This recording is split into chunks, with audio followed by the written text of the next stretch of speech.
did I need a new e-reader?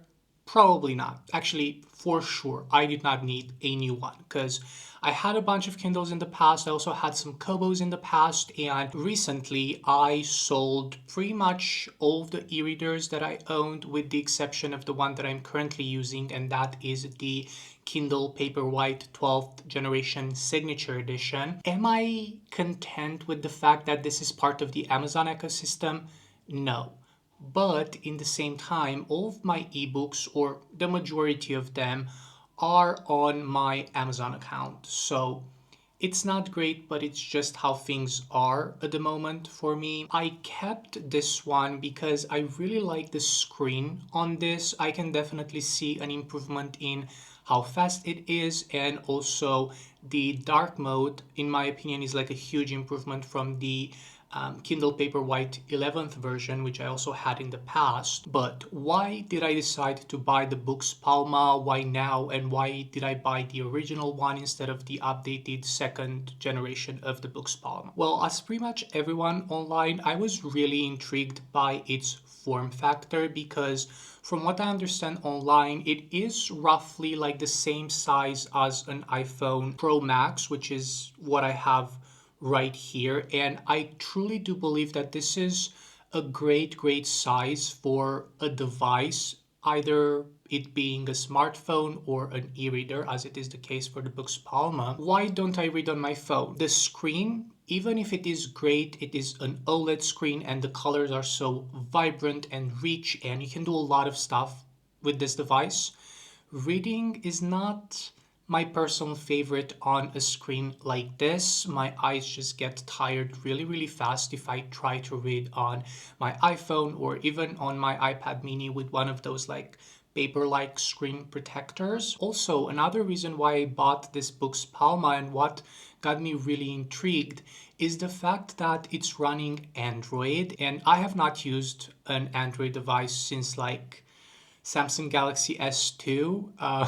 I was using that one before the iPhone 5 came out, because the iPhone 5 was my first iPhone, and then I just continued with the iPhones. I never looked back really. But yeah, I did not use an Android device since 2012, and from what I remember, you had a lot of options to customize them, but they were also pretty laggy. So I'm having very moderate and decent expectations when it comes to this Android device. But why I was so interested and intrigued in it being run by Android or running Android is because you technically have the option to install any app on the Play Store on this device. And as a result of that, it would mean that I can finally read ebooks on Everend, which was previously known as Scribd. I have a subscription with Everend, and I mainly used it for audiobooks, but with that same subscription, the one that I'm already paying for,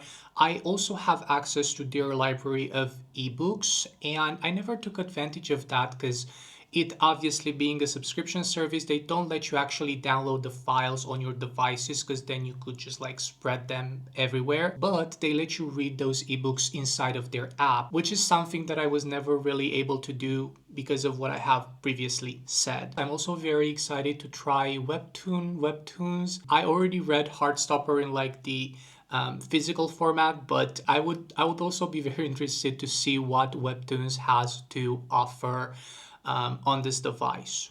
So enough rambling, let's actually do the unboxing because I am very excited for it. I also bought one of those like clear cases for this device because as you can see I have an insert for my Kindle, and I really like it, and I wanted to do the same thing for this device. So let's begin unboxing.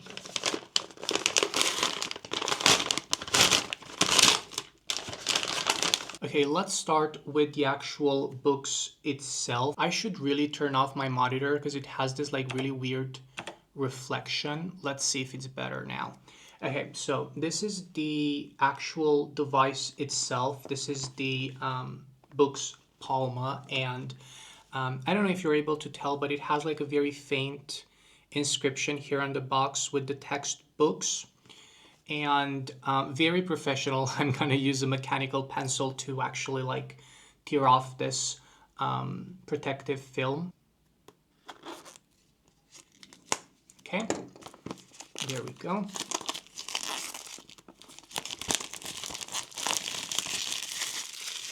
Very satisfying. Let's actually open the box.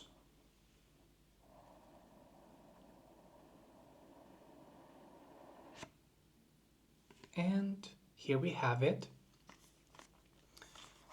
So this is the actual device, and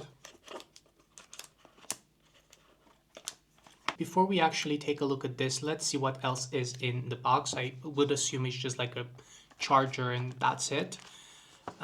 Yeah, so we have here the USB cable, which I'm not going to open because I have a lot of those already. And then you also have here a SIM ejector tool, or at least that's what I call it, but it's actually used for the SD card slot because this device doesn't have any SIM card capabilities because it's not a phone, it's just like an e-reader that's shaped like a phone. In the box we also have a like leaflet, booklet, manual thing that I will never look at again, and pretty sure that's it. Yeah, it's just the cardboard. So that's everything in the actual boox box. Okay, and then for the actual device itself, here it is. Does it want to open? Wait, okay.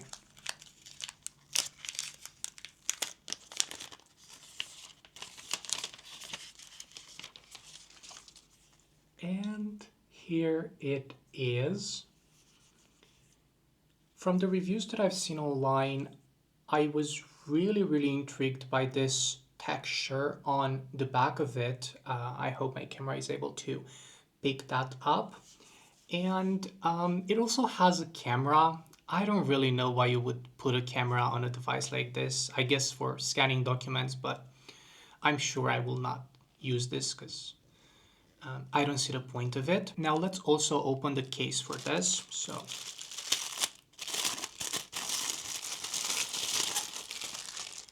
it's one of those like flimsy clear cases, but this is the only one that I could find. This also seems to be like fitted for the newer version because it has this hole cut out here for the fingerprint sensor. Speaking of the boox Palma 2, previously in the video I said that I will also go into the reasons why I did not buy that one. Well, first reason, and the most important for me personally, this might be like a stretch, but it's just how things are. I really wanted the white version and not the black one, and currently everywhere I looked online, the boox Palma 2 in white was sold out, so this was really the only option. And also a big contributing factor was that this was like roughly 30% off, and so I decided to go with this one because it was less expensive, and I don't need the fingerprint sensor on the new Palma and also the new Android version. Like, yes, it's great for future proofing, but at the end of the day, I'm only gonna use this to read books, so I don't really care that much for the updates, if I'm being honest. Before I turn it on, I actually wanted to compare it in size with my iPhone 15 Pro Max, and I'm trying to keep them level at the bottom, but this is the iPhone and this is the boox, as you can see here. And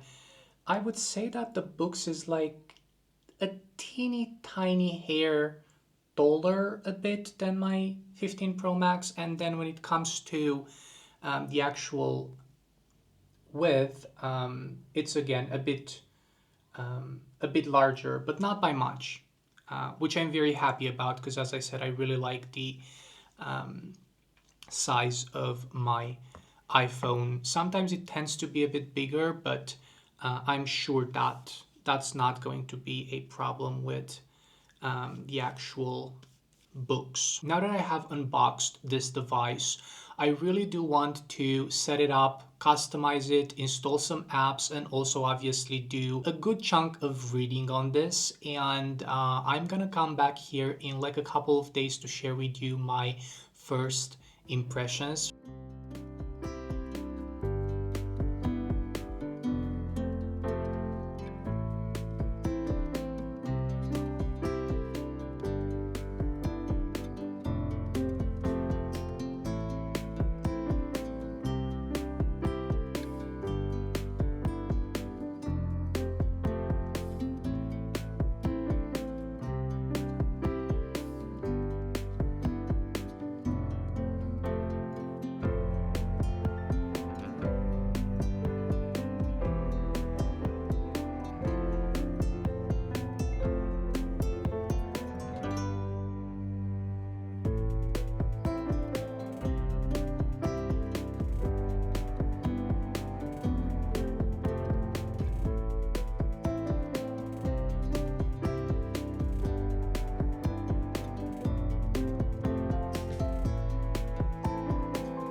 A couple of days have passed since I first unboxed the boox Palma, and I wanted to share with you my very first impressions because even though I've been using this device quite extensively for the last couple of days, this is by no means a review. It's just like the things that I've noticed so far of me actually reading on this device. So let's start with the pros. The first one that comes to mind is just the size of this. This is so lightweight and so portable. Obviously, all of the e-readers are kind of made with portability in mind because you can literally have like thousands and thousands of books on these devices. But this being the size of an actual phone makes it so convenient. You can put this in your pocket. I usually carry it in like the water bottle pocket of my backpack, and it's so easily accessible. It's been so easy these last couple of days to just like take it out of the pocket and start reading while I was waiting in line for something or when I was just commuting to work. I do believe the size of this is a huge plus, and honestly, considering the success that this specific form factor has right now, I do think that a lot more e-reader companies or like e-ink companies are going to shift their devices towards this size because it's just been fantastic for me personally. Another thing that I have noticed since starting using this device, the page turn buttons that are these ones. I mean, they're volume buttons, but you can customize them as page turn buttons. They've been amazing. I've been using them non-stop, and it's honestly so satisfying to just like click a button and turn the page. I really like the decision of including these on the right side of the device and not on the left side. Speaking of buttons, this side button right here, you can customize it however you want. You have three actions that you can assign to it, either by tapping it once or two times in a row, or if you do a long press. So all of those actions are customizable. And what I've been doing with mine, let me actually exit the Kindle app. So what it does is one single press, if I press it once, is going to fully refresh the display. The double click, if I press it two times, is going to take me back home if I'm in another app. And then by long pressing it is going to open my Kindle app. So this is how I chose to customize it, and I think it's great. It's a nice option. It honestly reminds me of the action button on the new iPhones. On my phone, I customized that button to open Apple Music because I'm listening to music a lot, but the functionality on this I think is really nice to have alongside the page turn buttons. Let's talk about the things that I don't necessarily like about this device.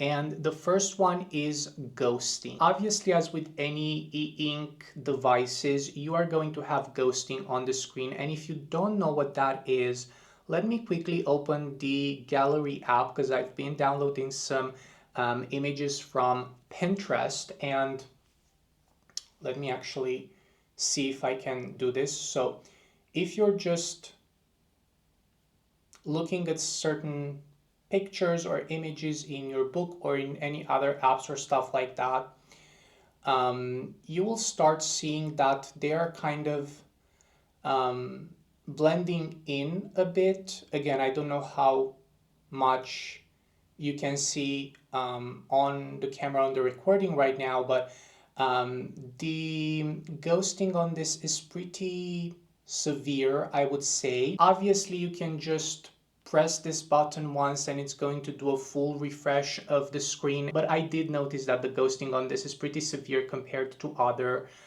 e-ink devices that I've used before. When you're actually reading text, if you don't have any images, is not as noticeable. Like, you can read a lot of pages without you needing to fully refresh the screen, but again, something that I think it's worth noting.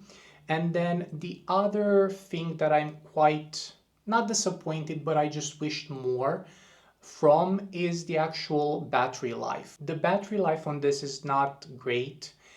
Granted, that might also be because I had to set up this device and I've been on Pinterest looking for wallpapers and stuff like that. Like, I didn't just read on this, I did some other stuff as well in order to get it to run as I want it. I'm very curious to see in the upcoming weeks how this will perform in terms of battery when I have it in full airplane mode, because currently right now, as you can see, I am at 40%, and this has been connected to Wi-Fi pretty much for the whole time that I've been home. And when I was outside the house, obviously it was not connected to anything, but I've been keeping it connected to Wi-Fi to just see how the battery performs. Before I did anything on it, I charged it to 100%. It did a full software update. I had to install some apps, obviously, the Kindle app, Goodreads, Everend, and stuff like that. I set up my accounts on all of those apps. I also downloaded Pinterest to download some images for my wallpapers and stuff like that. Like, I didn't just read on it, I did some other things as well. And in terms of reading, I think I read probably like 450 pages, something along those lines. So considering everything, this dropped from 100% to 40% in 4 days, more or less. So yeah, those were the things that I've noticed from using this device so far.